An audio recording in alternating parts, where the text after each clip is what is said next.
phone, it is a pleasure to welcome to the program Professor of History from Vanderbilt University, author of The Great Exception, The New Deal and the Limits of American Politics, as well as the incredibly well-acclaimed Staying Alive, the 70s and the Last Days of the Working Class. Jefferson Cowie, welcome to the program. Thanks for having me, Sam. So let's start, just forgive me for 1 second. Let's start let me reading a quote of yours from your book. To reframe the New Deal order as a great exception, I must emphasize, is not to take a jaundiced view of American history, but rather urges a more thorough and realistic understanding of our recent past in the hope that it can provide a more stable intellectual foundation for discussions of present and future politics. So that is your mission. Let's start with the question as to what was the New Deal an exception of? Great opening question. Okay, so the idea is that, broadly conceived, the period before the New Deal and the period after the New Deal order, so we're talking about roughly the 30s to the 70s, kind of look more like each other than does that period from the 30s to the 70s.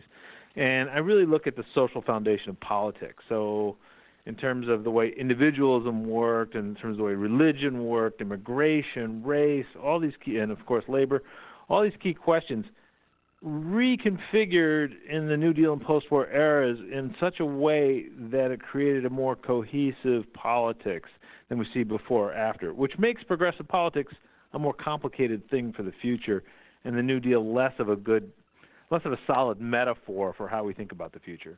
All right. Well, let's dig into those aspects that. I mean, I guess so. You have these elements that led to, I guess, the opportunity for what was a bit anachronistic in the context of American political foundations. But let's go to those political foundations. Let's tell us about that sort of, I guess, the individualism, the mean. If we're returning to the mean, reverting to the mean, let's talk about the mean. No, yeah, exactly. So, I mean, if you think about what divides politics today, right? What are we arguing about? We're still arguing about the culture wars, about religious values and proper behavior. We're arguing about immigration. We're arguing about individualism, individual rights, both a left-wing version and a right-wing version, as opposed to collective economic well-being. And all of these things, and politics is highly racialized, obviously. So all of these things are the drivers and, most importantly, the dividers of American politics. It was Henry Adams back in the end of the 19th and early 20th century who said that politics is the systematic organization of hatreds. And I think that a lot of those things were suspended or mitigated, really. Not suspended, but mitigated, lessened enough for a more cohesive politics to emerge in the 1930s and 40s that really kept going for a couple of generations. So think of it this way. It's sort of a informal law of political science that more homogeneous societies tend to be more social democratic, right? So you look at Northern Europe, that's where you see the most homogeneous societies, and you see more social democratic traditions. For a little while, we were a little bit more homogeneous, not necessarily in good ways, but because, for instance, we had a very racialized immigration exclusion in that period where we didn't fight about immigration, we basically excluded it. And so these things created a much more cohesive polity that allowed a foundation for a more collective politics. Let's dig into those things that created that cohesion. That first thing that you mentioned was a change in our immigration laws that was a couple of decades before, maybe 3 or 4 decades before the New Deal. Tell us about that and what. Right. Well, go ahead. Well, the Johnson-Reed Act in 1924 essentially racialized immigration and closed off what had been unrestricted immigration from Southern and Eastern Europe. And we've been fighting for decades. I open the quote with a quote from Ben Franklin all the way back, in the 18th century, complaining about, the darn Germans just aren't like us. Those Lutherans, I don't know what to do with them. Can they really be Americans? And we've been having that fight all the way up until, for the first time, we really restricted immigration in 24.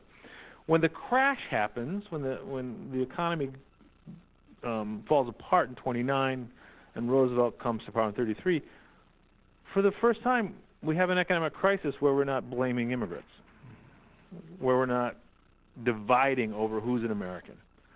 Everybody's here, and you have kind of this, we're all in this together, everybody's a citizen, and we move forward. I mean, that's a simplification. Like I say, everything I'm talking about is really a mitigation, not a switch that goes on and off. But basically, the tensions around immigration are gone.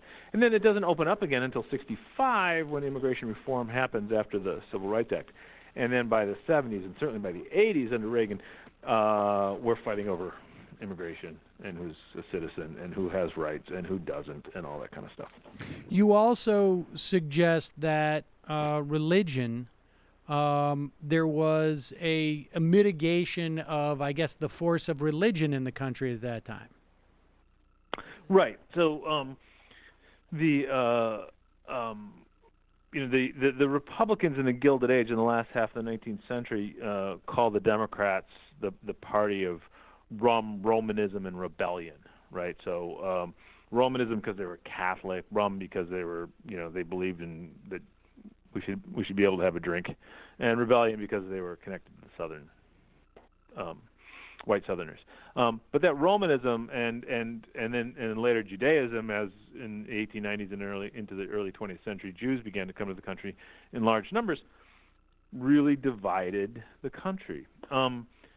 But with the mitigation of immigration, and then with a sort of the invention of this new thing called a Judeo-Christian tradition, we have what religious historians call in the post-war era a religious truce, where we kind of, as long as you believe in God, we don't care what it is, which shows you're not a communist, it's fine, right? So we're not really going to have fights over what kind of God and who and where you go to church, as long as you go to church. So that religious truce in the post-war era again makes the politics of religion less salient than it was before, or it is obviously now.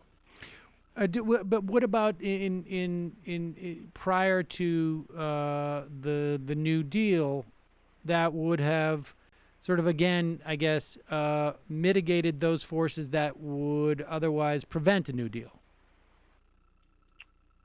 I mean, I'm not sure I got that question. What? Well, I mean, you say that with the beginning of the onset of the Great Depression.